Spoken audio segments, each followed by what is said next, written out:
Yo, what is up guys, Ghost here, welcome back to the channel. Today we're going to be doing something a little bit different. I want to show you guys some of the interviews that were conducted at the Battlefield 6 reveal event, specifically with Vince Zampella and Byron Beede, who are I guess the two main top dogs behind Battlefield 6. They both come from a background on Call of Duty, and some of these interviews, I haven't watched them all yet, but I've heard they're quite interesting because they're not just asked the normal questions on oh, how is the game going to be? What are the classes in it going to be like?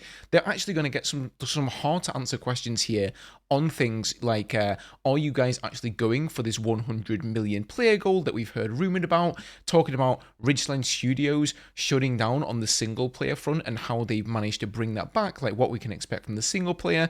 So I thought we'd go and watch these together and pick out any interesting parts there may be there. So as always, if you guys enjoy the content here on the channel, don't forget to hit that subscribe button. I'm going to be doing my best to cover, really everything Battlefield 6. We're going to be playing the heck out of the beta next week. I'll be streaming as much of that as possible. When the game actually releases, you can expect news, updates, guides, everything in between here on the channel. So if that's something that interests you, then by all means, feel free to follow along. Okay, so this is the first interview I want to check out. This one is actually coming out of Skill Up. They have just uploaded this today. It's part of their podcast, and they've got a bit of an interview here with Vince Zampella and also Byron Beede. So Vince Zampella is he's kind of like new Mr. Battlefield. He pretty much took over from Lars Gustafsson, was it? So he's kind of, big Battlefield daddy now. He worked at Respawn. I think he still works at Respawn as well. I think he's still heading up the studio. He's responsible for Apex Legends. Both of these guys have worked heavily on Call of Duty. I think Vince actually made Call of Duty. I know he at least worked on the original Modern Warfare. So he's definitely a huge legend in the scene.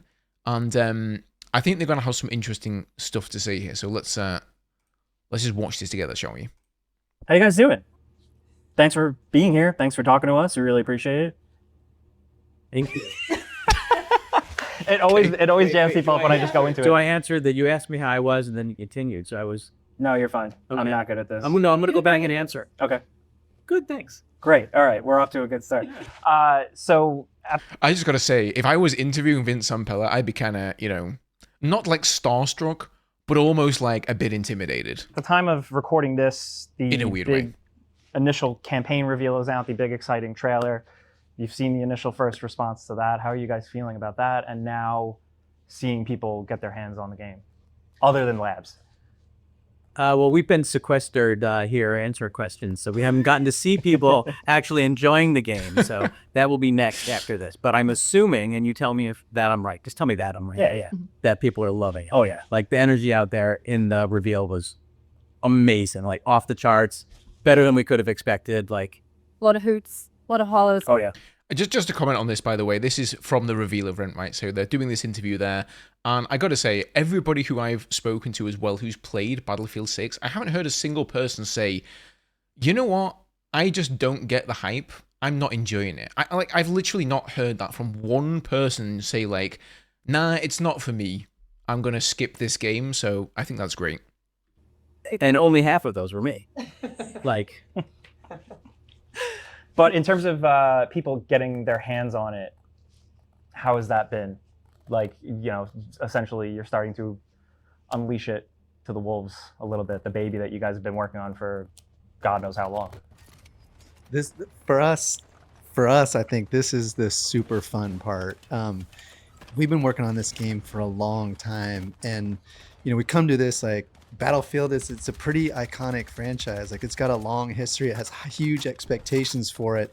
Mm-hmm. And so we've brought in 4 studios who've literally put their heart and soul into this game. And we put it through so much testing through Battlefield Labs. We think we've got something really, really special. And so also, I don't want to pause it too much here for you guys, but just to give you guys some more insight. So Battlefield Labs has been going for 2-3 months. And a lot of people are surprised that the game is going to release so soon after labs testing on October the 10th. But according to other people that I've seen, Broken Machine, for example, he says he's been testing this game since 1.5 years ago. And I think I've heard from Cadwoman as well that she's been in super early tests where the entire map was white box or gray box. So they may have actually been testing it like way longer than we think. For us, there's nothing but excitement about today of like, man, I can't wait for people to see this, to play it for themselves. I mean, coming off, obviously, last year, this is 2042. Maybe it tried a lot. It threw a lot of things at the wall. Some things stuck with the bears and some things didn't. What are the key learnings that you and teams are taking from that title as good 6? I wasn't on Battlefield for 2042 launch. I took over after, so I'm not entirely sure what they did. We did go back and look, obviously, at the fan feedback and, the things that people were not excited about. So there's a lot of things that we, corrected. And we did, like work on testing a lot of those things, fixing it in 2042 to make sure we were doing the right thing before we got into labs and stuff. So, but Battlefield is, a 2-decade-old franchise with some of the biggest, most iconic games. Like when Battlefield hits and does things right, it goes bonkers, right? So I think we look at the entire history of Battlefield, take all the most iconic things, and we say, like, this is the DNA. This is what Battlefield is. Those only in Battlefield moments are real. Like there's nothing that compares to those things. So that's what we want to break into what Battlefield 6 is. And being the spiritual successor to 3 and 4 is kind of how we look at it. And so taking all that and what would that next spiritual successor kind of look like? And that's where we started, and the teams all kind of came together, and we have people that have been on Battlefield for, since the beginning. And then we have a lot of new studios, a lot of new blood that come in and look at it in a different way. And, it's important. And, and this is what Byron really hammered home to me is like those Battlefield fans, they know that the core DNA has to be there. We have to get those large scale maps right. If you want to, talk about your philosophy there, I would even call it an obsession for us. We've got guys like Tompen Anderson, who's our creative director. He's been here for 20 years, and it's in their bloodstream. Like they know what makes a great Battlefield game, and we were relentless about that. It's nice that they actually listen to what we want here, and that they need to make sure that it kind of hits those Battlefield 3, Battlefield 4 notes. Like they know they're going for that. Turn up the volume. You guys can turn your own sound up, right? Like I've got the levels set, guys. Don't worry. If you need it louder, just turn your volume up. So it's nice that they are in tune with that. Like they know this needs to be a spiritual successor to those games, and that's exactly what they said though with Battlefield 2042. They were like, this is going to be a modern spiritual successor, and it didn't turn out to be that at all. So there's a little bit of a we've heard that one before, but I do actually think it's true this time. We constantly talk about our players, our core fans, the DNA, the classes, the combat, the destruction, all-out warfare. It's an obsession for us. And I think that also goes along with Battlefield Labs. It's like, man, we think we love it. We're having a blast playing it. Like I can't stop, playing the play tests and stuff. I've never had more fun, but it's like, you got to put it in Battlefield Labs. Like we wanted thousands and thousands of players to get their hands on it so we could see, like, do we have it right from every component of it. So for us, it's been awesome. And I mean, Labs, that's kind of unprecedented, having that many players, that much feedback. And you just mentioned that it's been very instrumental in shaping the game. You gotta mention those leaks. Were they secretly kind of a good thing for you? Because you're getting a lot of Battlefield footage out there. Or you're confident, you're I think you go into it knowing, right? Like that leaks are going to happen. You can't have that many people in. Even with a watermark. Yeah. Well, and a lot of it, some of it is obviously malicious, but a lot of it just isn't. It's just I'm really excited, so I just happen to tell my friend or my roommate or my, and they tell their friend, and things get out that way. And so it's not always malicious. It's just excitement. And so you kind of have to, understand that we knew going in there would be leaks. And you look at it and say, does the good outweigh the bad? And in this case, absolutely, right?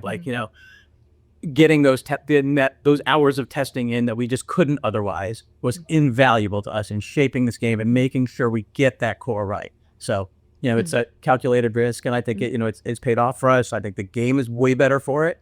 And at the end of the day, we make games that are fun. I think that makes a lot, we all knew this. We all said this, right, when they brought out Labs testing, that of course that it's going to be leaked out. They had to have known that. I think a lot of people have a bit of a conspiracy theory almost though, that I bet they did this on purpose. Maybe conspiracy theory is the wrong word, I don't know, but a theory at least that they did this on purpose and had these sort of calculated leak moments even right before Battlefield, like the reveal event, a lot of stuff started going up on YouTube, which was strange because it's almost as if I actually went like on Labs to check if they had cancelled the NDA or said, oh, you can talk about Labs now, because so many people started uploading footage on YouTube. So yeah, it almost sort of did look like, you know, they were wanting things to leak out at certain moments, but I truly don't think that was the case. I think it was all, you know, organic. I mean, after all, like, are you actually going to like contact some like Telegram Russian account and be like, yo guys, hey, here's the data mine information. Can you leak it tomorrow? Like, it's way too far fetched in my opinion, but nice to hear that they did actually know what's going on. Yo, SMK, welcome, man. Welcome, dude. That's what we wanted. So what serves that purpose best? And that is getting it in the hands of players and getting them to help us make it. I do want to dig into you jumping on Battlefield specifically. Like, obviously, you have a big history in the game world, the shooter history. What about Battlefield sticks out to you specifically? Like, why do you think it stands out from all the other shooters you've worked on? Like, obviously, destruction, classes, but like, what is it for you? It is destruction. It is classes. It is that only in Battlefield kind of moment that where anything can happen. It's less, I don't want to say less structured in a bad way, right? But it is like there's more controlled chaos, and we bring that through now even more, like with the destruction and how things happen. Like it's like such a different way of playing through the level, reshaping the level kind of as you go. Like there's just something that you can't get in another game. Like in Battlefield, you know, I've been playing it, you know, since the beginning, right? It's always been alongside the Call of Duties, and you know, we obviously looked at them when we were making Call of Duties, right? So it's been iconic in my entire career. So to be able to work on it now is just like, you know, for me, really fun. It's a blessing to be able to kind of see the other side of it and do something that's a little unique and different. That's an interesting point, right? So Vince, he's been working on Call of Duty for like the longest time, and that's something I've not actually considered, is that all these years that he's worked on COD, he's been looking at Battlefield as well on the other side of the fence and kind of, you know, peeking over like, what are they doing there? What are they working on? What are they doing differently this time around? And now he's kind of just like switched teams. So has Byron Bede, in fact. I'm going to go ahead and pause the notifications here, guys. Sorry, probably should have done that beforehand, but I do appreciate the love, by the way, guys. I'll get caught up in the chat in a minute. So you know, in terms of other shooters, do you guys look at things like Call of Duty as like friendly competition? Like, how do you approach that? Like, do you guys feel like you're giving people something different? Like, how do you think about Call of Duty? Yeah, I mean, I think they're different games, right? Like, they offer different things. They're both shooters. They're both military. I get it. There's obviously a comparison, you know, but they offer different things, different ways of playing. So I think, you know, they both exist. I'm glad they both exist. You know, obviously, maybe best. I don't know with Byron also. You know, we worked together on Call of Duty. I wouldn't have met this guy if it wasn't for that. So I mean, Yeah, no, I think that's right. I've always thought Battlefield is one of the most unique IPs, I think, in first-person shooters, maybe all of gaming. Like, the notion of the sandbox and the agency there's just nothing like it. You know, I think a lot of first-person shooters, like, you know, they pride themselves in the predictability and the map memorization and so forth. And that's not Battlefield. Like, Battlefield's about agency and creativity, and as Vince said, chaos. And so I think I'd like to think that we're bringing out that in all its glory with Battlefield 6, of just like, man, you've never seen Battlefield like this. I mean, what is the launch package, so to speak, for Battlefield 6? You wouldn't mind talking us through what players can expect on day one? So one of the things that was important to us, you know, the most important thing is all-out warfare. That's where everything starts for us. And so 100%. within all-out warfare, as we said, like, we obsessed over the core combat. Like, we built it from the ground up, and our team on core combat, they're maniacs. Like, they've broken down the movement system, the gunplay, the animations, you know, and added all the different features that we've always wanted to have, like drag and revive is like a game changer. It's noticeable right away. Like, holy shit. Yeah, and it's so, for me, and I'm sure for a lot of players. Can I just say, by the way, the drag and revive system, hands down, one of my absolute favorite features to be added in BF6. And like, this is not just critical for Battlefield 6. and extremely innovative outside of that. But this is clearly going to be something that will be in like every Battlefield game, right? You just know that every Battlefield game that comes from now, there's no real reason I can see to not add that in there. It's really a joy to use, and it's almost like just like contextual, you know. You don't have to think about it too much. You just hold the revive button and you walk backwards and you revive somebody, right? It's not like you've got to use more inputs or anything. It's really, you know, just natural. And the way I think it works is that if you're dragging somebody, you will revive them slower than if you just stand, you know, right on top of them. And of course, if you use defibs, you're going to revive them even quicker. But it depends on your stance as well. So if you drag somebody, and I think you're stood up, it's fairly slow. But if you're prone and you're kind of, you know, dragging somebody around the corner like that, it's a little bit faster. So there are lots of different like revive speeds. It's like, you know, you love the notion of reviving and getting your teammates back in the fight, but when they're laying out there in the middle of, you know, crossfire, it's like it's a rough go. But with drag and revive, it's so much fun to just go up there, grab them, pull them to safety, get them back up. I even like in drag and revive where when you're revived, you're up and shooting on your back right away, and so it's that loop is just, I think they've perfected it. And so the combat, the destruction, the classes, and the all-out warfare. So Conquest, Breakthrough, and Rush are hallmarks of Battlefield. But we also added Escalation, which is a new all-out warfare mode. Just before we go on, somebody in the chat here, Pierre, says, Ender said this could be a tool to harass streamers. That is a fair point, yes. So it's not like in other games where if you start reviving them a little bit and you don't get the full circle, you get revived, right? But with like a certain percentage of health based on the completion of the circle. In this game, I think if you don't get somebody like complete the circle, then you just sort of drop them and stop dragging them. So yes, in theory, I suppose you could actually troll somebody with this, you know, keep picking them up, dragging them, putting them back down. I don't recall if you're if you're mid-drag, I don't think you can actually let your soldier bleed out. Don't quote me on that. I'm going to have to look at the footage here and see, because it's been a long while since I last played Labs. But yeah, that could be something they need to look into there if it's, you know, ripe for abuse in that way, because that would kind of suck. And that one is super fun.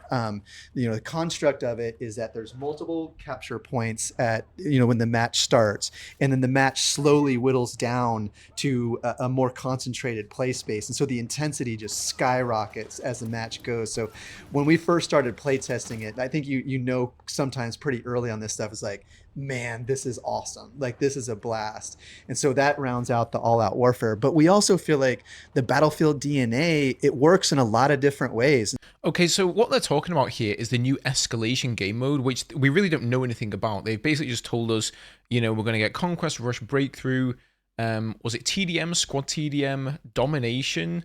We've also seen this Payload on the website. They didn't mention this in the reveal, but there is going to be Payload, which is... It is new to Battlefield, but there was actually a Payload game mode in Portal in 2042 that I played, so I think they may have taken inspiration from that there. But this escalation mode they're discussing here, it sounds a lot like Control, and I actually think that I was right, and a lot of us were right, when we said that they were using Battlefield 2042 as like a test bed for this game.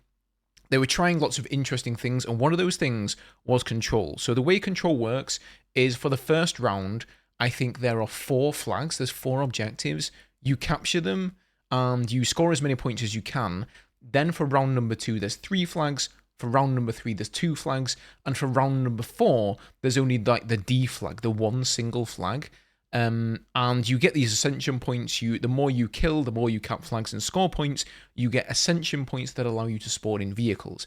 Now, I don't know if that's going to be part of escalation, but it sounds like they're going with the same sort of theory around the flags, where as each round, if you want to call it that, progresses, there's going to be fewer and fewer objectives, and so the intensity is going to escalate, right? That sounds pretty good. I mean, Control has been by far my favorite game mode in Battlefield 2042 that they've added, and I did actually say right there in that game that I would like to see this in future Battlefield games as well. So it, for us, domination, king of the hill, squad deathmatch, team deathmatch, like playing it with destruction, with classes, with this combat system, it's super fun. Like I've had a blast playing domination. I keep, going back to these memories of just like, man, we've got cap point B, secured, and all of a sudden like the floor blows out, beneath you. And it's just like, you've just never experienced like those kind of modes like that before. So that's the multiplayer package. And then we're going to release 9 maps, and we've been pretty meticulous about the maps to make sure there's a mix of urban and nature maps. There's close quarters with large scale maps. We wanted to make sure that there's plenty of maps with jets and tanks and all the vehicles, bringing that all to bear. And so we're really happy with the map offering. And then on top of that, for the first time in a decade, we're bringing single player back, like a campaign story for players. So I think people are going to got a little bit of taste of that with the reveal trailer, but we wanted to bring back storytelling to Battlefield as well. I mean, before we touch on single player stuff, we'd be remiss of me not to mention there was a report recently that said, the internal numbers for Battlefield, you're targeting 100 million. Is there truth to that report? And you mentioned a lot of really fun, exciting things there. What do you think is the key differentiator that's going to pull people away from COD, pull people away from Fortnite and get them into Battlefield?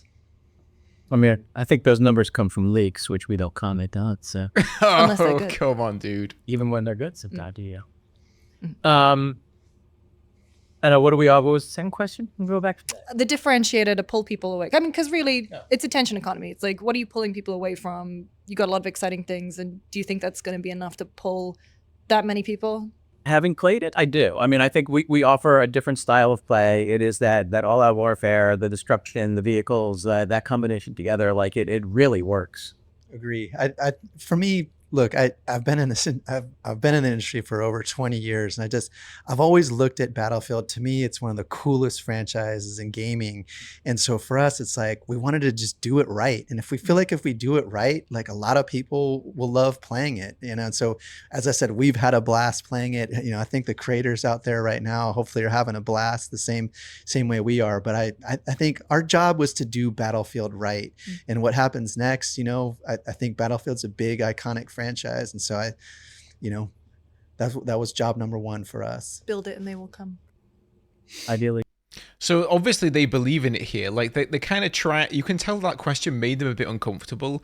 For anybody who doesn't get the context, right? There was this big article that that came out, and this guy writing the article, he went and spoke to people working at the 4 studios working on Battlefield 6. And some of them had since quit the studio, and basically this was all sort of leaked out, right? Because these people commented anonymously on what it was like working at DICE, what it was like working at Ripple Effect, Criterion, and Motive. Those are the 4 studios.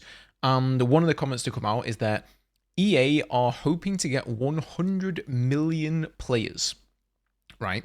And in addition to that, there was a lot of other stuff like the developers were getting burnt out and stuff. So I think some people thought, well, maybe this is just some disgruntled ex-employees or whatever that are commenting on this. But it sounds the way he reacted here, he didn't necessarily say, yes, that is our target, but it sounds like he didn't say that's ridiculous either, right? That's probably true then. And it seems like they both believe in the product, that yeah, they've built a solid game here. And I gotta say, based on the hype around it so far, I think we could be onto a winner. 100 million players. I'm not sure, but it's looking good. Yeah. I do want to talk about single player a little bit because that's my bread and butter. I'd love to know kind of how things have been coming together, how you guys are putting together single player with the whole Ridgeline Games thing and how that went. So what challenges did you face there, and now how is single player coming together? Yeah, we were fortunate enough to get the guys from Motive who worked on the on Black Dead Space. Yeah, Dead Space remake. Oh, nice. And they're fantastic. Yeah. They have done such an amazing job of picking up that mantle and running with it, and we're lucky to have them. That studio has been a godsend for us. So it's coming along really well. It's I don't know what else. It's fun. For us, it's we want to tell a Battlefield story. It's big global stakes, lots of big action and so forth. So Where do you start? Do you start conflict first? Do you start locations first? How do you even start coming up with a Battlefield story? I mean, it's a lot of back and forth and, storytelling, ideas thrown around, shot down, argument, throwing things at each other. A lot of it is gameplay. It's like, what kind of gameplay circumstances do we want to create for players? I think Yeah, that makes sense. it's like what fits with Battlefield, and so we want to make sure we get those right. But the story is important too. Like we want to develop characters in a universe where you're like, man, I want to see what happens next. It's one thing that Battlefield hasn't really had, Yeah. maybe Bad Company or something like, there hasn't been a lot of like iconic characters. So we go to achieve some of that. Yeah, that's totally true. I think like in the past, obviously 2042 didn't have anything. Battlefield 5 and 1, BF1 had like war stories. Did BF5 have those as well? I think there was some kind of single player component, but it's not like you have these continuation of characters. But it's interesting like how they build the campaign there, because yeah, like what comes first, the chicken or the egg? Like, do you say this is the story and now we have to make levels and scenarios around that story, or do you just say, hey, I like in BF3, for example, I love a mission where we get to fly jets and you're in a jet with somebody. So let's like build a story that allows us to have these awesome epic Battlefield moments. I think that's probably the way to do it and the way it always has been done, because you can tell from Battlefield games, the stories, that they're usually pretty like cookie cutter, like pretty cliche. The characters are nothing special, but there's usually some epic moments in there. For anybody not understanding, by the way, what they're talking about motive here, originally, Ridgeline Studios, which was headed up by Marcus Leto, one of the co-creators of the Halo universe, he was supposed to be doing the campaign for this game. And somewhere down the road, he had a major falling out with EA. I was really hoping they were going to mention what that was. I mean, of course, they're not going to mention it, right? It's bad PR. But yeah, they kind of fell out with each other. It's not clear what happened, but it was obvious that like Marcus Leto felt like he'd been badly done to by EA. I also had some people anonymously reach out to me who work for DICE, so I won't name names, but they kind of said, hey Ghost, like, I know you're taking Marcus's side, but it's not all one way, if you know what I mean. So it kind of sounds like maybe he was a bit of a douche. I don't know. I'm not sure how that's going on there. Oh, thank you, Rebel Commando. Appreciate the super chat, man. Am I up for some rounds in the closed beta? I certainly am. Dude. 100%, man. I mean, we've got 4 core studios working on this one big, huge, epic title. What does that balance look like? I mean, is there like one sole creative director vision and everyone else kind of... How does everything kind of funnel together to work cohesively? So for me, we have ambition for Battlefield. Like, we wanted to create a universe that our players thought was wildly entertaining, but true to the Battlefield DNA. And we felt like to do that, we gotta be all in on it. And so we're blessed that we have these 4 studios, putting their heart and soul into Battlefield. And so when we go across it, like, you've got DICE, who I think is one of the greatest multiplayer developers in the world. Criterion, who's been long time on Battlefield, like, they know this franchise in and out. Vince mentioned Motive, like, great storytellers and single player. And then Ripple Effect, they hail from DICE. Like, they've got the chops and the genes from Battlefield multiplayer. And so for me, it's the melting pot of all those different studios of 20-year veterans mixed with, fresh new blood and ideas. And so for me, I think players are going to see that we got the DNA right, but man, this game feels cutting edge and modern. I think we struck the right mix. And I mean, final question, we'll let you guys eat. Not a lot of time between now and October. Obviously, talking of getting creators and media hands-on, beta out into the public. Do you feel ready? And if you weren't feeling ready, is, any chance of delay, or is it just, hey, October, that's our date, we're sticking to it? That's our day and we're sticking to it. Yeah, we feel ready, and I think that speaks to Battlefield Labs. I mean, we've been playing testing this game for years internally in the thousands and thousands and thousands of people who've helped us play test it online with Battlefield Labs and so forth. Like, we put this game through the ringer, you know, we've honed different parts of it. We've gotten tons of feedback. Like, today was excitement for us of just like, man, I can't wait for people to play this. As I said, when we do play tests, all you hear is shouting and screaming and fun and laughter. It's just like it's a blast. Mhm. Remember, this is only the beginning. Like, we're Yeah. creating a Battlefield that we intend to service for many years. There's going to be a lot more coming. So, like, this is the launch point, and it's just going to keep getting better from year for us. So, Looking forward to seeing it. Thanks, Yeah. Byron. Thank you guys. Thank Thanks. you. thank you guys for coming. So pretty interesting interview there. I think you'll agree. It's nice to see the devs being so open and transparent. It's almost as if with this game, contrary to Battlefield 2042, where I feel like they really went out of their way to hide a lot of things, this time around, they seem to be really laying it bare and saying, hey, this is the product we have, we believe in it, and we want you guys to go out there and try it. So, you know, I really do applaud them for their transparency. I hope it's going to be the Battlefield game we've all been hoping for.